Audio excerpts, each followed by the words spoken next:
All right, everybody, welcome to the Drafting Offers Podcast. Sean Fielding, Brad Warner, and Scott Morgan. As we refuel and take a drink of our coffee at Fielding Real Estate, at Warner in your corner, at Sold with Scott, and then collectively we are the Drafting Offers Podcast. Check us out. Make sure you like and subscribe on YouTube, on Instagram, where we post our clips, and everywhere else where you get your podcasts. So here we are again, fellas. What's going on? Anything new and exciting in your lives? Well, I like that intro, John. Nice job. I will add to that. Make sure to follow us on Instagram so we can get your votes. We're going to be drafting a little bit later, and we need your votes to crown the draft champ. So please keep that in mind. Definitely. But things are rocking and rolling. Things are busy in the real estate world and in the life world, and we just finished the long weekend, so it was nice. Like mostly nice weather around here. I did a lot of yard work with my children, which was interesting for sure. Mm-hmm. And my kid just learned how to use a scooter and is kind of obsessed with it now. Yeah, that's basically my life aside from work. We don't all have like the kids gone away for the whole weekend like Scott had last week. I had a feeling that was going to get some of us are a little more spoiled than others, I guess. But anybody else put together to elaborate on that? Or, No, I think I explained it. Okay. I just have a lovely wife who decided to take the kids to the in-laws, and I got to cross some things off the honey-do list, so that was a great weekend. Thanks for rubbing it in my face and making me feel bad, Brad. Appreciate it. Hey, did you put together a set of bunk beds over the weekend? Because I did, and not too many scars. Maybe one little nick, but also no fights. So much more room for activities now, eh, John? We've got a couple of headlines too, or at least one headline that we're going to kind of talk about, and we're either going to debunk or shed some truth on these real estate related headlines that we're seeing in the media today. FOMO, is FOMO returning to the Canadian real estate market? What do you guys think? It's an interesting one. I think what's going to be great about this podcast is we're able to look at these headlines that we're seeing and realizing that they're completely off base or maybe clickbait. But this was an interesting one because when we were in the thick of COVID, FOMO was a thing. That fear of missing out and not getting in time and just getting a place before things cost too much was so prevalent. And I think we're picking up. We are getting busier. We have a big supply issue, but I don't think it's FOMO just yet. FOMO is a fear of missing out. I think we have people who are just getting involved because the supply is maybe low and we're getting into multiple offers, but we're not getting into people doing outrageous things with respect to pricing. So when we're seeing places sell, some are maybe a little higher than the standard, but you're still seeing places sell kind of around where you're expecting. But a good story from last week, I had buyers purchase. We were in multiple offers. There was over 50 showings. There was plenty of offers that we were up against. We were the lucky people who were able to purchase the home. And 2 days later, I actually got a phone call from one of the buying agents that missed out and offered us $100,000 more than we paid to purchase the property directly from us. So to make a quick $100,000 in 2 days, which was interesting. But I think this FOMO was, they didn't have the FOMO to go above and beyond. And when they didn't get it, they had the FOMO after the fact of, oh, we just missed out. So we actually got a call about that one. Has that ever happened to you guys before? Not that situation. So what happened? This one was a pretty specific property. It was sizable. The place needs some work. So it was going to take someone who's going to renovate. And this person, it was perfect for them. So they had been looking for over a year now, just with a very specific mindset. So once they had got it, they weren't letting it go. But I think if that were a scenario, like it's kind of an interesting one of maybe a play for us in the future. If you have buyers that miss out, maybe calling whoever has firmed up on it and seeing if they're able to or wanting to let it go for a little bit more. And maybe they're having second thoughts on what they paid. So it's a different angle that I've seen one time about 2 years ago.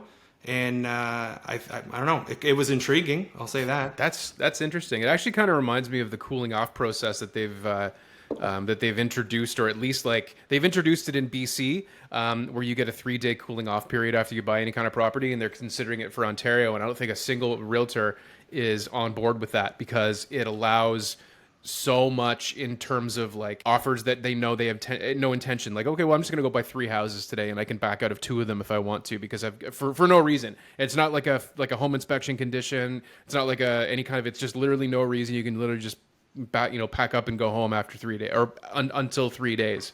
And so that's kind of like the way that the market is kind of going, and people are looking for a lot of backdoor ways to get in there and not have to compete or not have to kind of do all of the things that we're hearing about, right? Like it seems like people are looking to kind of get in however they can. As realtors on the listing side, when you're in that power position of having multiple offers in front of you, it would really change as to who you're accepting an offer from, because that's your moment to be in power. The moment you've selected someone, if they then 3 days later, you've had 9 offers and selected one, 3 days later they walk away, you're hoping those people come back, but you're not in that power position. Now you're calling everyone up, trying to rummage something up again. So it would really be interesting as to how that would shake out. I don't think, personally, I'm a big fan of it, but I think if we go into this cooling off period where, let's say it's 3 days, right? Like, I mean, there's really not going to be anything such as a firm offer anymore. So if somebody has a financing condition, if it's for 3 days, or a home inspection for 3 days, and the conditions like aren't going to really strengthen your offer anymore, because you're all going to have that cooling off period condition. That's a good point. So. Maybe that's healthy. Like if you're then able to buy with knowing your financing's in order and having that home inspection, then you can have that 3 day cooling off. And and I think okay, let's just say like now everyone has conditions, right? So before, if you have the most favorable conditions, but you might not have as much money, you could possibly get that house, right? But now it's really going to always come down to who has the most money. If we're all going to have the conditions, you're not going to be able to, if you're a first-time home buyer going against an investor who has, endless amounts of money in a way, then they're going to win because you're going to have the same conditions. Now, well, you're going to want to, not just with the money, you're going to want to know more details on that buyer, how much they're putting down. Is there a sizable equity coming from their property? If it's someone skimping in at 5% and they're up against 5 offers and they feel they've overpaid, that regret might come in. Yeah. They might actually be a little bit behind the 8 ball, even if they had the highest offer, because they could 2 days from now just decide to walk away. It's interesting. When it comes to the bidding, I'm not a psychologist, okay? Fair warning, PSA, not a psychologist, but there is something to say, if as I'm not a psychologist, but when you put a bid on something or an offer on something, there is a psychology there that thing is now yours, even though there's other people putting in bids. So now that thing is yours, and then someone else puts a bid, and then you come back to them, the first person or all of them, and say, here are the, thank you for your offers. We're looking for a little bit better. Can you do any better? Well, now they have that psychology. It's already theirs. So then they're more likely to move up even higher with their price, possibly something that they weren't even originally comfortable with. They may get there. And I think that plays into the fear of missing out as well. So it's already theirs, and now their fear of missing out on this. And the bidding wars, certainly in the lower price ranges, it definitely does get the price higher. And when you're a real estate agent, you're working for the seller if you're the listing agent, and that's your whole goal. Like, unfortunately, like your whole goal is to try to get your seller the best price you possibly can. Absolutely. Well, I think that. Sorry, go ahead, Johnny. I was just gonna say, when I bought my first condo, it was sort of the same. It was the same kind of thing. It was a long time ago, but I mean, when I bought my first place, it was we offered lower than the asking. The market was totally different at the time, but we offered lower than the asking price. And then I think our agent came to us and said, this is before I was in real estate, and our agent came to us and said they're considering it, but they're considering another one, and you could definitely lose it today, or you could get this place today. So we're like, just give them the asking price. We both were like, just give them the asking price. And then we said, if we give them the asking price, are they going to accept? He goes, I don't see why not. Okay, just give them the asking price, even though we didn't want to spend that much money. Like we had like a $300,000 cap or something like that. We ended up spending about 20 grand more, but that was the price of a condo in Toronto at the time.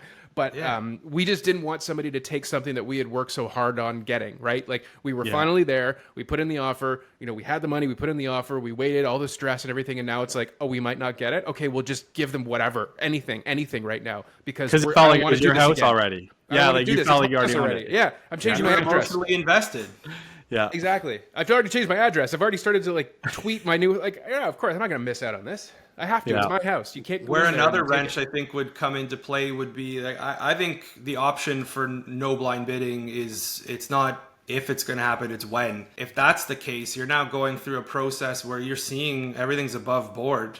You're going to know what the other offers are. And if you get it, you know how much you've gone over by. You might have actually, I think the psychology behind it, it started in Australia, and they've actually ended the blind bidding because it actually had the opposite effect, and prices rose by an interesting margin. I think, John, your example there just hit the nail on the head. You got emotionally involved. You went higher than you thought you would have. Instead of, we have our budget, here it is. We don't know what the other ones are until it updates sold. And then we go, oh, shoot, maybe we would have done that, but we stuck to our guns. So now you get people who get carried away and then have 3 days after that to neg out on their offer. They might feel differently about it that night, or the next day. And just to clarify what Scott was talking about there with the blind bidding, just in case someone doesn't know. So like there's been calls for, end the blind bidding and put in the bidding so everyone knows what's going on. And they are putting that in place sometime this year. Like it feels like it just keeps getting pushed back, but they are putting that in place. But it's going to be an option for one or the other. Yeah. And the reality is that listing agent is going to do whatever option is going to generate the most they can for their seller. That's what's going to be chosen. So I don't think this is a fix. Yeah, it could come out that maybe the open bidding is actually going to get your client more money. So you might go there. But I think it's going to depend. And I feel like it's too early. We don't actually know, what the best is yet. It's not like you're buying a product from a company and they set the pricing. You're buying a product from another person, and that person is a person, probably a human or a company, but that person is a person. You're buying their product. You're not necessarily buying a car from a dealership or like a TV from a store. Yeah, so I think they're going to choose whatever way possible to get the most amount they can for their sellers. Do you think that it's returning? Like, do you think that the FOMO, the fear of missing out, is returning in your market? Like, what are you seeing in Belleville and in the Quinte region east of us? Oh, yeah, certainly. Like, I think I mentioned it last podcast, that under $550,000 price range, I certainly see a lot of multiple offers happening out there. Yeah. And also, I think people were waiting at one point to see the market hit the bottom to buy. And then now they're realizing that the bottom has already passed. So now everything is coming back up, and now they have the fear of missing out when it's still a little bit lower, because it is going to rise over the next couple months. What happens beyond that, I really don't know. Don't have a crystal ball, but it is coming up, and now they're having that fear of missing out to buy when it's a little bit cheaper. And interest rates, right? I mean, interest rates are kind of stationary for the time being. I don't think they're going to come down anytime soon. So people that might have been on the sidelines might be saying, okay, we might need to just jump into this and get anything.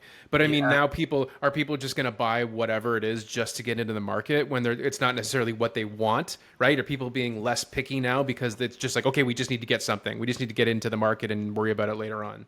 Yeah, I don't know if it's that crazy yet. Like, obviously, we were at that before, where it seems like people were not picky and choosy at all. Like, you still need to have your house, in somewhat move-in ready shape to really get those offers. Mm-hmm. And if it's an undesirable house in an undesirable neighborhood, it's not just selling like crazy like it was before. There's always anomalies, right? That's it. There's always, you're going to see the market stats, like the market in terms of like a general Canadian kind of real estate market stat. Yeah.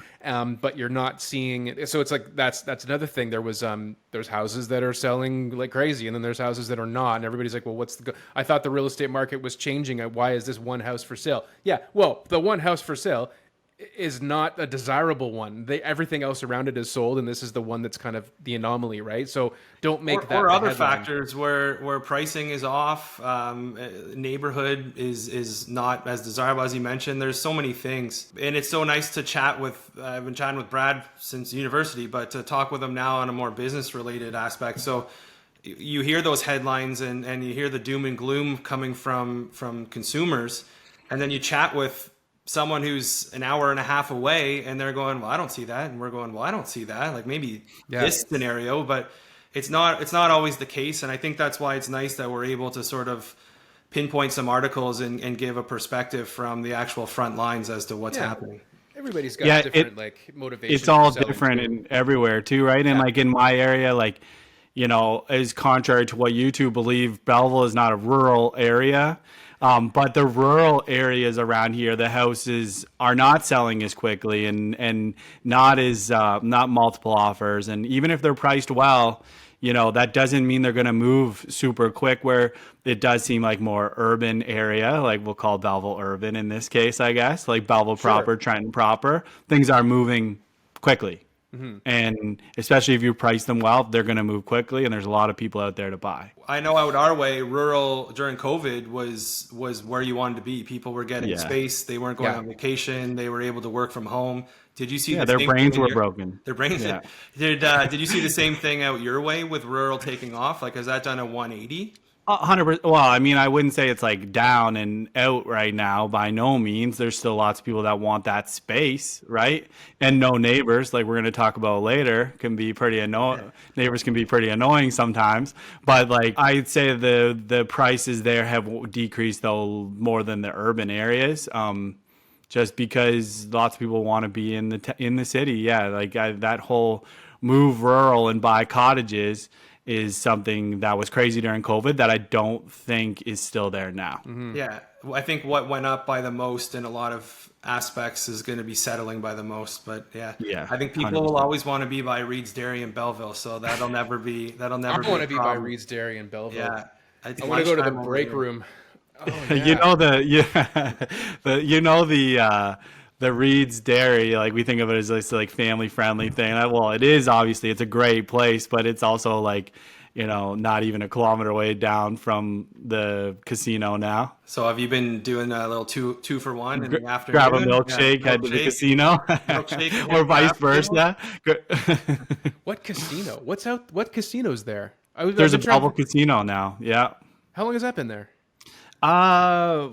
Maybe like 4 years now. It feels brand new. Maybe 5 years. Maybe even more. I thought you were gonna say like 4 weeks, 4 months. No. Like, okay, well that makes sense that I haven't heard of it. Oh, it's been there for 4 years. Like, okay, I'm an idiot. Have you been to the Pickering one? That's the new. I drove past it yesterday. No, casino resort.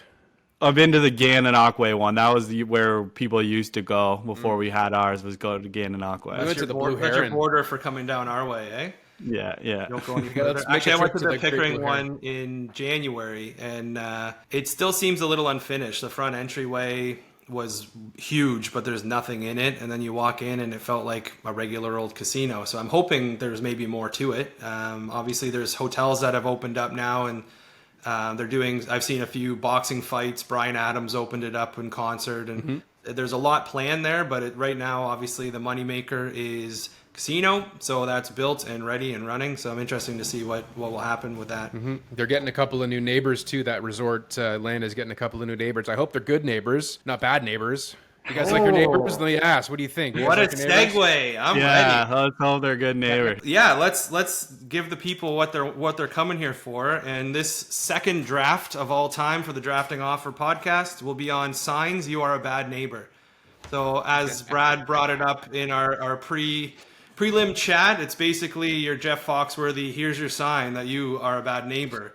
Yeah, I'm excited about this one. It was brought up by John yesterday, and I gotta say I couldn't be more excited to draft on it. There's got to be something more, right, John? Like, we're gonna hear some you were like grievances. the neighbor one. We got to do the neighbor one. There has to be something happening in your personal life. I got a couple neighbors here, and I like my neighbors for the most part. Some people I know, some people I don't, and some people I see and don't know their names and talk to and whatever. But I got a couple of things to say. I think you're going to hear some grievances today, but I'm not going to make this about me.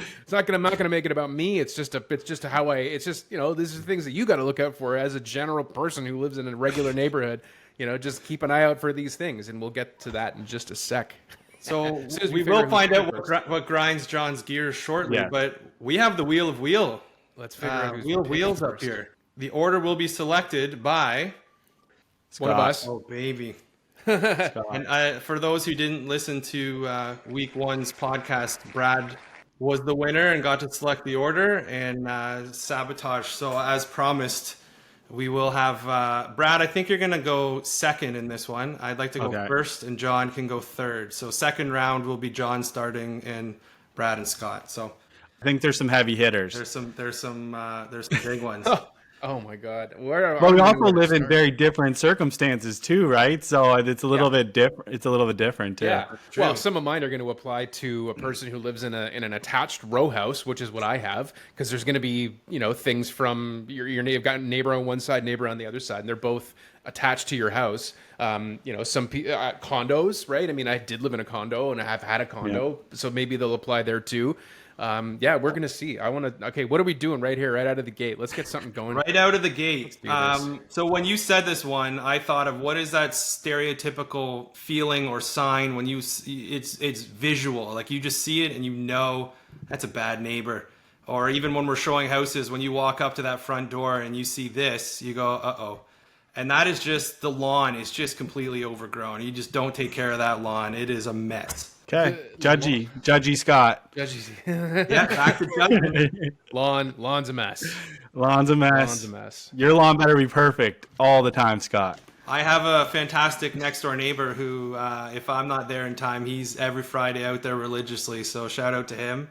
What would you say percentage-wise your neighbor does your lawn for you? You know what? It's sad to say, and if he is listening or his wife, they would be laughing. But when it comes to the front yard, I would say maybe 25% of the time, because I am not schedule-oriented in that sense, and he definitely is. So we've never talked about this, and I already knew that. Yeah, you've known me a long time. Do you irrigate? Do you aerate? All those kinds of things? Oh, yeah. You look like a guy that goes along with scissors and just like, a little trim here, little trim there. Make it look like your hair. Make it look like my hair. Like just a little trim. I did just get a fresh cut today. Okay. So with the second pick, that's mine now. And I guess mine's more for like the neighborhood, not like just your next door neighbor. We didn't say next door neighbors, right? So mine is driving too fast in a quiet neighborhood or a family-oriented neighborhood. Yeah, not respecting those speed humps or the and signs. That's a dad thing for sure. Like it's gotten much worse as I'm a dad. Like I want to race out there and yell at somebody when they're driving too fast. Mm-hmm. But honestly, it's probably thing. It's a dad thing, but it's a big pet peeve, and it's a mom thing. Okay, it's really a mom thing too. Yeah, it's an everybody thing. Maybe that's nice of you to say. I definitely. Since our little guy is like, he's 2, he's ripping around now. We have so many kids on our street. And I have noticed this past week or two, as they've been playing outside with the weather being better, there are some cars that rip by. And I'm finally getting to that like old man yells at tree zone where you're telling these people to slow down. Yeah, shake it. All right, third pick, okay. John. It's dog doo-doo in your yard from courtesy of your neighbors. So whether that's in the front yard or the backyard or wherever dogs are, my house, I share a house with my neighbor, and or not a house, I share a backyard. I share a backyard. There's no fence between our houses, but there's a fence on the opposite side. So my neighbor's dog is always in my backyard, and I don't mind. But this neighbor may or may not actually pick up after their dog when they're in my backyard, and that's just the epitome of disrespect. Like I don't care about what your lawn looks like. Just don't leave it on mine. Come on. Like it's right there. You can just bend over and pick it up. There's nothing worse than having dog shit on your shoe when you don't own a dog. Yeah, right. There's nothing worse than that. Yeah. You might have to just be a nice neighbor and pick it up and return to sender. Just in a bag on the front porch. Light it on fire. You don't have to light it. You can be a nice guy, but I think you forgot this. I had that one on my list real high. That's a good pick. That's a great pick. Yeah. And you get a roundabout pick, so you get to start the second round. Okay, you might be a bad neighbor if you have things in your driveway that are not on wheels. So if you store stuff like And look, some people have RVs, some people have trailers and campers. If you have a driveway long enough or big enough for those kinds of things, and that's kind of the expectation in the neighborhood where people have recreational stuff, toys, or, vehicles, whatever in their driveway. I'm talking about stuff that doesn't run and has no business being in a driveway, right? When you're talking about a big pile of lumber under a tarp or sand or bricks or just things like toys and garbage and stuff like that, like the old mattress, do not... I'm going to be starting on the garbage. But that's just things. It's a fresh couch out there for beers. What does your neighbor have outside, John? Just tell us.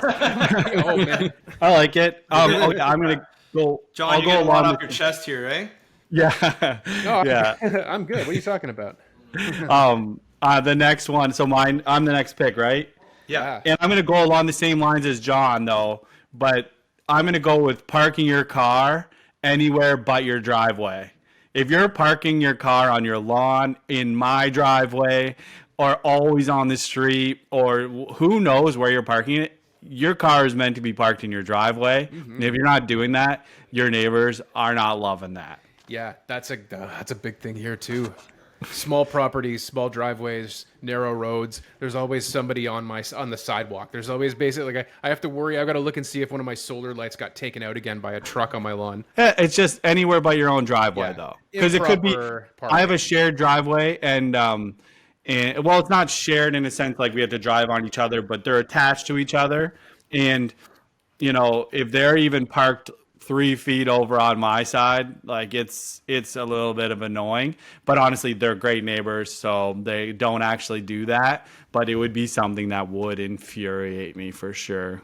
I got back to back here. I'm going to just say it's those people that leave their dog outside barking all night, all hours of the night, or they leave and their dog is outside. There's a lot of people purchased dogs over COVID, and there's a lot of loud noises from the dog. I just feel bad for them too, but I don't know. Don't let their dog in will maybe be something. I'll figure out what it is, but People who don't. Yeah. If you might be a bad neighbor if you let your dog bark incessantly outside. The dog barking. Dog's constantly barking. The constant barking, yeah. Is that going to be, do you think that, so barking inside the house too, or just, are you talking specifically about the people that let their dog out to go do their business and then don't let them back in again? It's pretty much, I would probably say the outside, because if your dog barks and it's inside, it's in your house, that is what it is. But we live and back onto a field, and there's streets that all surround this field, and there's people multiple streets over, and I just know that dog is just neglected and left outside and barking. And having an anxious dog in our house, he ends up barking in our house. And when the little 2-year-old is sleeping, it's not ideal. So I think that is a sign they're a terrible neighbor. Write them a note. That's right. I'm going to say just from that, like we're talking about noise with that one, we'll stick with that theme. But like constant either late parties or loud music after hours, where you're like, you don't want to be that person calling the police as on noise complaint on your neighbor, but you're also like, don't tip pics though, but yeah. Okay, sorry. Did you take, was that a pick? Was that a pick, or did you take my pick? Who's next? No, that was Scott's pick. What did you, sorry, clarify that, Scott. You don't like late parties at your neighbor's house? No, basically loud music too late. Oh, okay. Because they're having fun and you're not. What's too late? Well, I think the bylaw is 11 p.m. That would be it. Yeah. Oh my God. If you again, coming from a street where we have a lot of families that have young kids, and you get someone who's just throwing a rager every Friday, Saturday night, and they're waking your kids up, not ideal. Okay, I'm gonna go next because I'm right there. But mine is here's your sign you're a bad neighbor. If you call the cops on your neighbor for having too loud of a party. And I don't think that it's fine to complain, but go and talk to them about it yourself and do it in person. But you're a terrible neighbor if your first reaction is to call the cops on your fellow neighbors. Now, is that just for loud noises or just in general? In general. Don't call cops on your neighbors. Try to work it out amongst yourselves. So narking on neighbors. Narking on neighbors, sure. Cool. I don't know if narc's a good word or not. Don't know the history of that one. Yeah, you know what? I don't either. And this might be a learning opportunity for me if that's the case. But we'll just say calling the cops on your neighbor then. Okay. Was narc not a short form for narcotics? Like, it wasn't not the narcotics unit? Like, you're going to call the narcs, meaning like you're going to call the narcotic drug enforcement, the DEA or something like that? Is that like a narc? I don't know. Scott got away with one if that's the case. Yeah, good. Yeah, not canceled. Nice that I still have my job. We're good. So John Fielding, you're finishing out the third round here. If you are a neighbor who has, in Brad's case, and so you just mentioned it because you've got a shared driveway, and I used to have, when I was in a townhouse, I had a shared driveway as well. If you're the type of neighbor who shovels only their half of snow and leaves the other half, you can go directly to hell, because I swear to God, I mean, I don't know how many times I woken up and the neighbors are out and they've shoveled their half of the driveway and left mine in like big snowbank up up against my car, and you could just like shovel a little bit. Now, if my car's in the driveway, it's one thing, but yeah, no, I think, and that's the same thing goes for like half a stairway, right? If you've got steps up to the front and you've got, you know, 2 doors up the stairs and you only shovel your half of the stairs, you're a terrible person.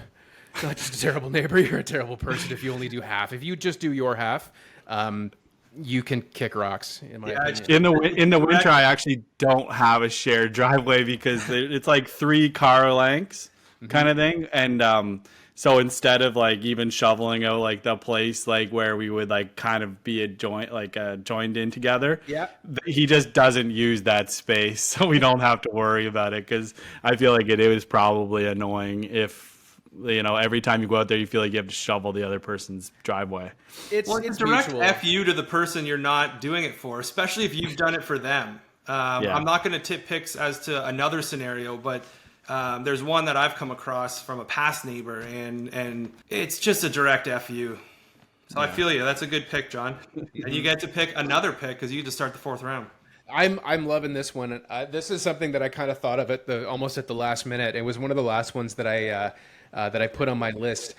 This is the missed a spot guy. So if you're a neighbor and you're constantly like, you're hanging out and you're bothering me while I'm cutting my grass or shoveling my driveway or whatever, and you're like, hey, missed a spot, you are an asshole, because I either don't care, or I didn't realize, or I don't care. I probably don't. Most of the time I probably don't care. So don't be like, missed a spot, you're that guy, or the washing the car guy, do mine next, nope.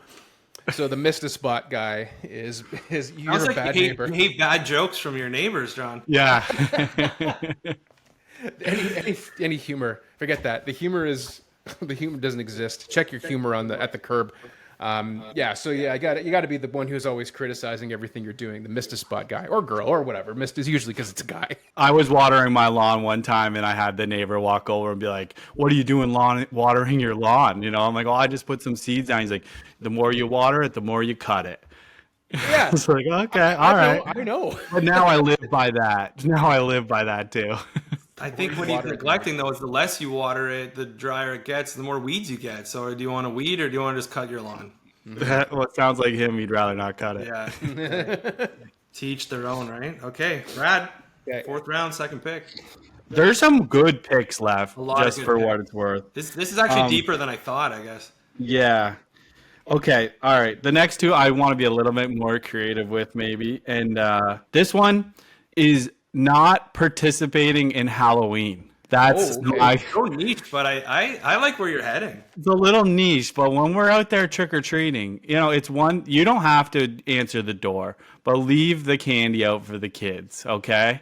But if you're that neighbor who has all their lights turned off for whatever reason, I don't think it's a great neighbor. It's a fun night. It's not even that late for the most part. And in our neighborhood, we have like 20 kids that come. Mm-hmm. So you can handle it for one night. Yeah. But I think I think it goes noticed in my neighborhood if you're that neighbor who does not hand out Halloween candy. What's worse? Is it the person who hands out no Halloween candy, or the person who hands out apples? I think it's the people who don't hand out candy. Okay.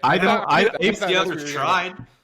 You got to try. I don't care how hard you try. I just want you to try. I want you to be part of the neighborhood. I just want the effort to be made somewhere. Exactly. You should just take a picture of one of your boys with just a real sad, like, lip out, frowning face, and then just be like, sorry you let this kid down, and just leave it for every single one that. Well, I don't have to. I'm sure someone's going to egg their house later anyways, right? Isn't that the whole reason you make sure you participate in Halloween? That's right. That's the old school way. Eggs and toilet paper, 2 of the most expensive things on the planet right now that we've just been throwing around our neighbors' houses for the last 40 years of our lives. So last pick of the 4th round. We talked about shoveling earlier. We live in Ontario, which is in Canada, which gets snow for about 4 to 8 months of the year, it feels like. If you don't shovel your sidewalk and you have a sidewalk, like having a little guy we push in our stroller and having a dog that you're walking on, like you're breaking your ankle on ice a lot of the time. Mm-hmm. So if you're not taking care of, and this isn't like, yeah, you might have a day or so where you were busy, but if we're talking a couple days and you haven't touched it, you're just a piece of shit. Okay, I had clients down here the other day looking at houses, and they were from Oshawa. And we were out front of the house, and he made a comment, look how big the sidewalk is here, of how much he has to shovel it. And I don't know what you're talking about, and I told him this because we have sidewalk shovelers. Is that not a Durham region thing? We have on major roads, so major artery roads, we have the little side by side. The person goes on with a plow and does those. They'll do mailboxes, but if you'll have a big mound of snow leading to all side streets and then secondary side streets where you're on your own. Mm-hmm. So are you telling me you were complaining all this winter about the snow you're shoveling? You didn't have to touch a sidewalk? I don't even have a sidewalk in my front yard. I don't talk sidewalks, so you're one of the no one around here, no one in any of our neighborhoods shovels their own sidewalk. Yeah, so we're doing something wrong, obviously. In Oshawa, it's only the like you said, Scott. It's like the arterial roads and sort of the main roads, the primary and the secondary roads, where the sidewalk plow comes along and plows off the sidewalk.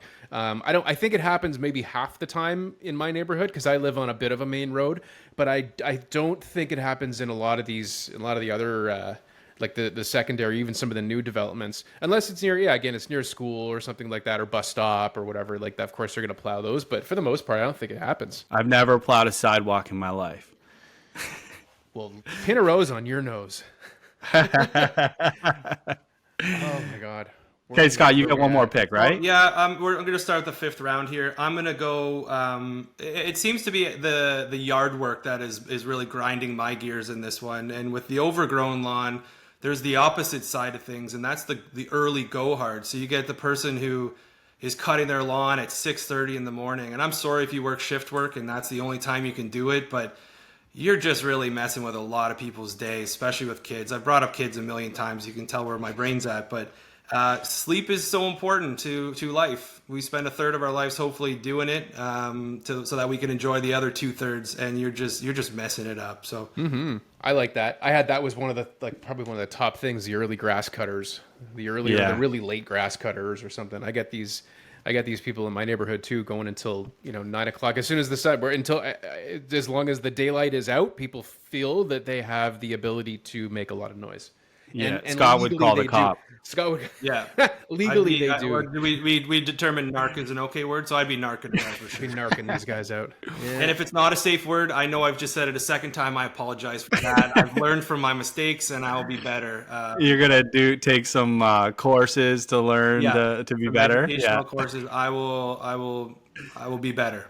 Did you lead off the fifth round, or are we in? That was it. So I did not shoveling the sidewalk and cutting the grass too early. So okay. So I'm. This is my last pick. I am certainly going to get a little bit cute with it here, but I don't know if you guys have ever seen Breaking Bad. You heard of it before? I'm watching it. I'm on season 5, episode 6 or 7 right now. I've just been blasting through it. You heard of it before, he says. Well, I've never heard of it. It's actually one of the best television shows of all time. You heard of that thing? Here's your sign you're a bad neighbor, is if you're running a grow op in your house. Or a meth lab. Or a meth lab. Meth lab and a grow op. I mean, those are bad neighbors. Those are bad. Are you saying producing it or? I'm not talking about like somebody that has marijuana plants in their backyard. I'm talking when the house is only used to grow narcotics. So you look at that place, there's tinfoils on the windows, and you're going, no one seems to be there, and they have an overgrown lawn. And and you see a bald guy that looks like a science teacher walk in every day. Wearing underwear only. Why doesn't it ever snow on your roof, ever? Why is it? It never seems to snow on your roof, and it always. I've seen pizza on your roof. I've never seen snow on your roof. That was a great one. Cameron, the Breaking Bad takes here. I like it. Yeah. All right. Yeah. Good pick. I mean, they're barely a neighbor because they're not there, but they're also just ruining that house for future people. But John. This is the thing. If you're a bad neighbor, if you are the one who has a swimming pool, and you never invite the neighbors over and you lock them out of your backyard, you're an asshole. If you've got a pool and it's a hot summer day and you're like disassociating with your neighbors, nope. You have the pool, that you have a responsibility to, especially if there's kids and like neighbors, no, don't like Bogart your pool. Okay. How many times are you showing a house and the neighbor has a pool and you're always like, oh, there's the neighbor you need to go be friends with? How many times you said that? Every time, every single one. Oh, those are the neighbors you want to be Yeah. friends with. Yeah. They've got the pool. It's funny that we're they're all assholes. grasp onto the same bad jokes just to kill time in those showings. So you want it to be not inviting neighbors to your pool. Owning a pool and never inviting anybody over to it. How do you feel? How do you feel about hot tubs? I'm not For the going in other invite? people's hot tubs.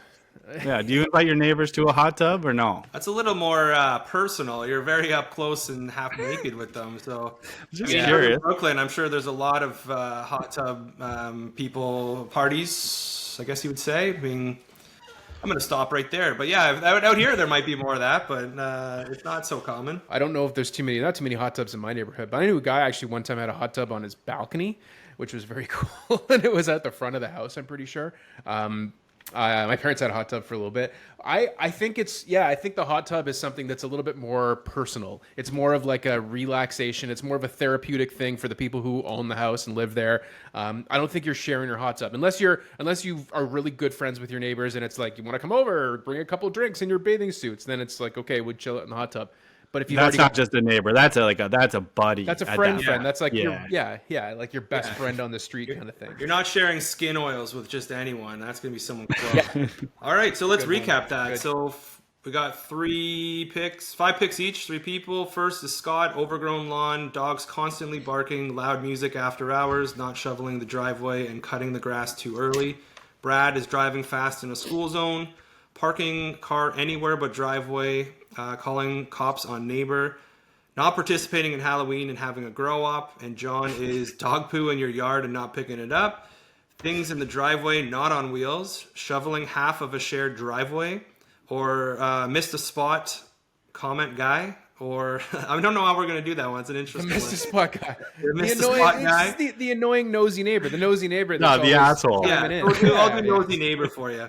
And I'll just do Wilson peeking his head over in the graphic. And then owning a pool but not inviting the neighbors. So that rounds it out. There's obviously a lot that weren't said. Should we see what was on the draft room floor? You don't want to be the neighborhood gossiper. Oh, Yeah, You don't I want to had know that. everyone's The- business. The street newspaper, basically. You don't want to be The that- drama. The Yeah. drama queen Yeah, of the yeah, yeah. neighborhood.